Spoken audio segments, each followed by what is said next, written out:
Hello বন্ধুরা, সুমিশ রান্নাঘরে সবাইকে অনেক অনেক স্বাগত। আজকে আমি মোচার ঘন্ট বানাবো ছোলা আর নারকল দিয়ে, নিরামিষ। তাহলে আমি মোচাটাকে কেটে নেব।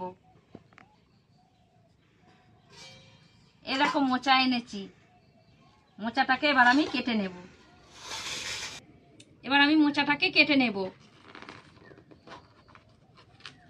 প্রথমে আমি মোচাটাকে ছাড়িয়ে নেব।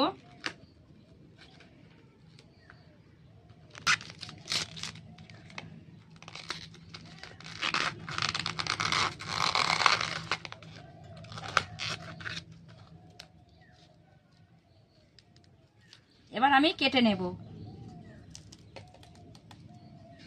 এগুলো ফেলে দেব, মোচার মধ্যে থাকলে না শক্ত কাটি কাটি হয়। এবার ছোট ছোট করে কেটে নেব।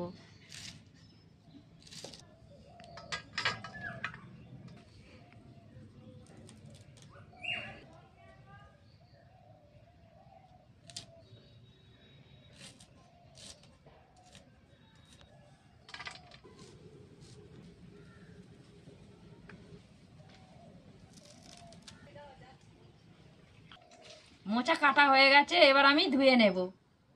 জল দিয়ে দিচ্ছি, ধুয়ে নেব।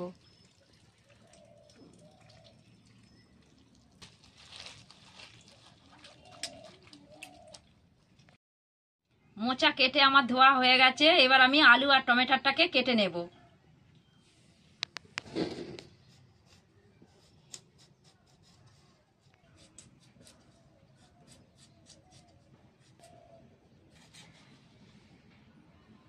আলুটা আমি ছোট ছোট করে কেটে নেব।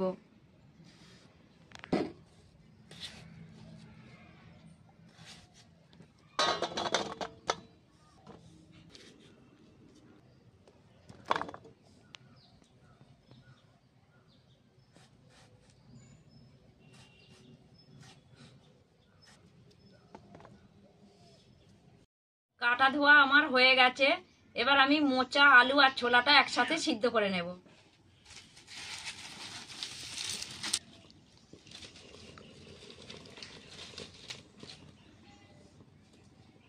উনুনটা ধরে গেছে, কড়াটা বসিয়ে দিলাম উনুনের মধ্যে।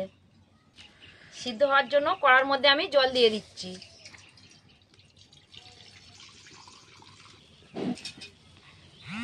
জল গরম হয়ে গেছে, এবার আমি ছোলাটা দিয়ে দিচ্ছি জলের মধ্যে। এবার দিয়ে দেব আলু কুচি।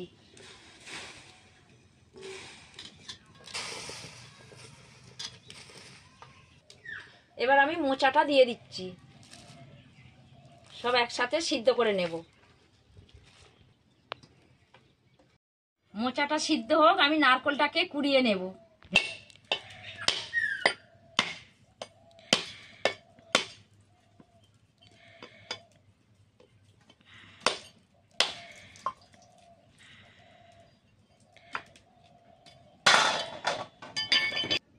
এবার নারকলটাকে কুড়িয়ে নিচ্ছি।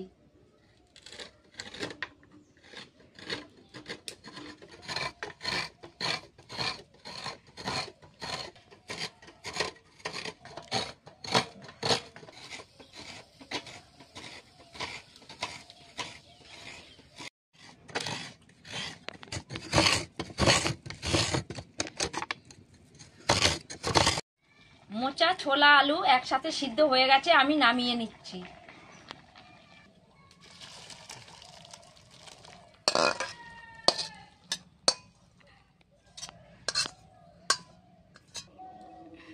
কড়াতে আমি তেল দিয়ে দিচ্ছি।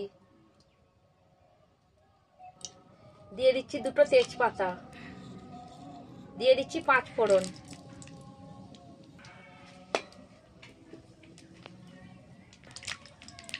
দিয়ে দিচ্ছি টমেটোর কুচি,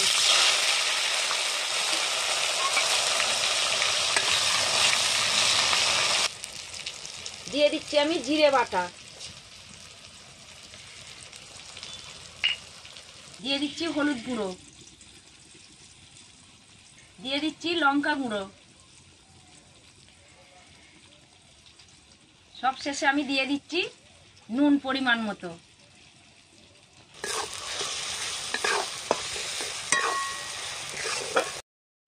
এবার আমি দিয়ে দিচ্ছি সিদ্ধ করা মোচাটা।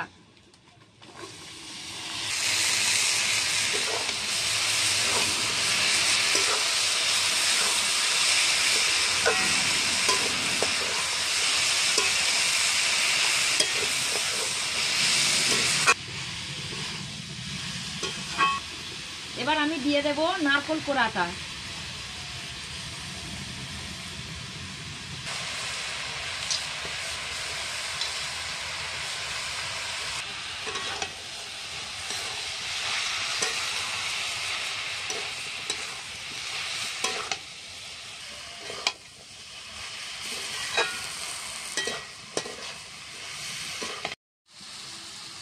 ভালো করে আমার কষানো হয়ে গেছে, এবার আমি জল দিয়ে দেব।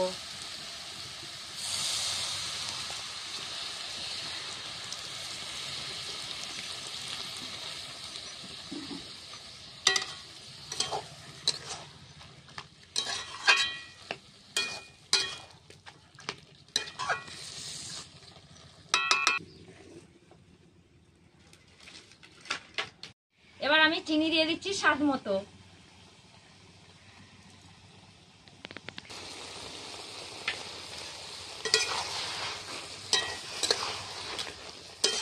মোচার ঘন্ট হয়ে গেছে, নামিয়ে নিচ্ছি।